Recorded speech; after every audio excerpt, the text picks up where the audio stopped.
Hey guys, this is Mike Tarallo with Qlik. Thanks for joining me in part 5 of the Taking Action on Your Data series.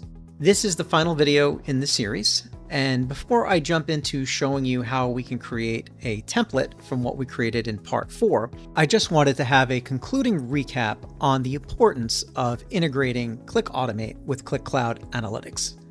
So as you have seen, we have integrated Qlik Automate with Qlik Cloud Analytics. And based on our findings, we were able to take some sort of action on our data. We moved from simply seeing what's happening in the data to actually making something happen. And the process can follow 4 key action types, as you see on the screen here, each turning insights into outcomes in a different way. It can start with alert and inform, where automations instantly notify you or your teams through chat or email the moment a KPI shifts or a threshold is breached, ensuring everyone stays aligned and aware. Next is compel action, where insights drive engagement by automatically creating tasks, tickets, or incidents in your business systems, so accountability is built into the workflow, so no insight goes unanswered. Then comes take action.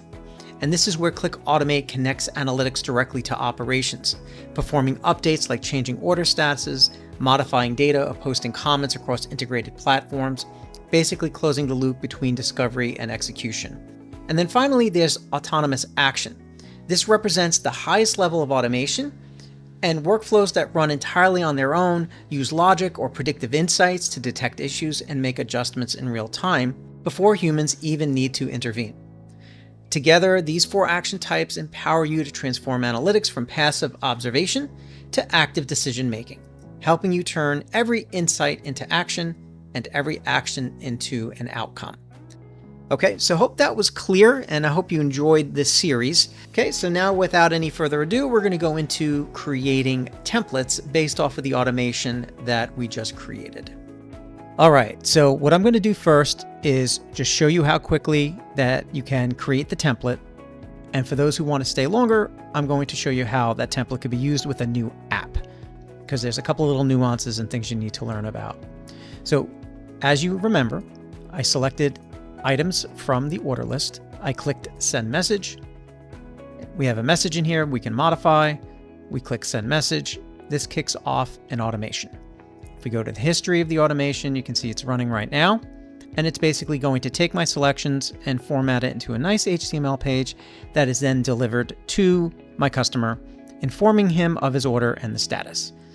And if we just go over to my Outlook email, now in this case, we hard-coded the customer's email to Donkey Kong Qlik, and there it is. Update on order 2849. We have a nice formatted email with some information about the customer's order. So if this automation wants to be used with another user or in another group, etc., who has Qlik Cloud Analytics, you just simply right-click, save as template, choose a thumbnail. In this case, I have one here just called Send Customer Message Basic. Select visibility to shared. And then I'm just going to call this 1234 for now and click Save. And that's it. Now, when another user uses that template, they have to make additional modifications. And I'm going to show you those modifications. Some of those modifications would be like changing connection information, changing the app or the object ID, etc. But they have the majority of the flow that can be used with the inputs and the outputs. So if I go to automations, create a new automation, select shared from templates, and there's 1234 customer in progress email. I click use template.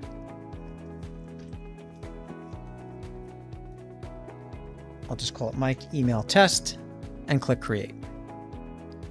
So now I have the template. So in this particular template, we have a send mail block for Microsoft Outlook. This has my connection information in it. The connection information is not sent in the template, so you don't have to worry about that.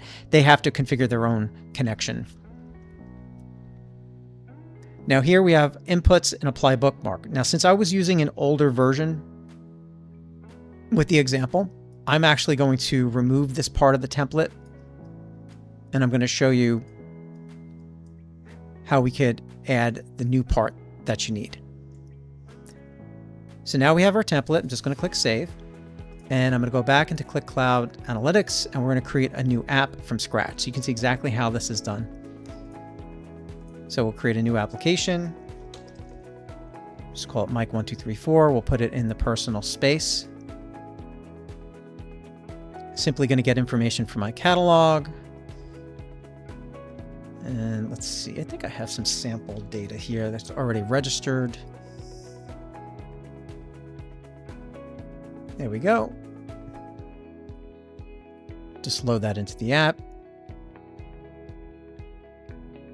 And then we're just going to add some columns.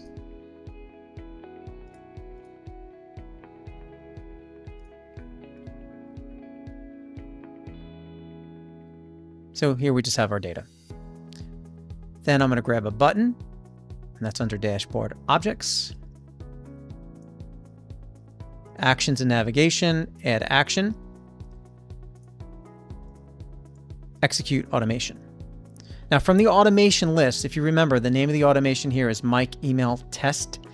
If for some reason it doesn't come up in your list, that might mean you have, I believe, more than 100 automations. There's a known limitation where this will display the first 100 automations. But don't worry, you can just hard code in the ID if you needed to. So for example, you can go in here, grab the ID as such, copy, go into the expression, and you can see it's already there. It actually resolves to that.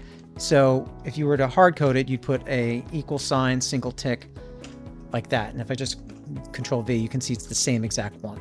Okay, so you can hard code the actual automation ID if necessary, or like I did here, is I just searched for it because I don't have 100 automations here. And we're going to include selections, and we're going to select Run Mode Triggered. Now, under normal circumstances, when you're creating automations, possibly when using templates, you might have to select Copy Input Blocks and add parameters depending on your application and what you want to pass. Here, I'm going to select Copy Input Blocks. I'm going to go to the automation. I'm going to right-click, Paste Blocks, and I'm going to insert this in between those areas from the older blocks I had. Again, this is because I was using an older version of automation, and we made some changes to the bookmarks since then. So now you can see it says Get Straight Table, right? This is referencing the old ID. So you can change this to use, inputs from the previous run, for example, so it's parameterized. But I'm just going to show you how I can do a lookup, and I'm going to type in Mike, and you can see the app Mike1234. And then we're going to do the same thing for the sheet, do a lookup, and we only have one sheet in this app. And there it is. It's called My New Sheet. And then the same thing with the object ID, right? We want to pull the new object ID.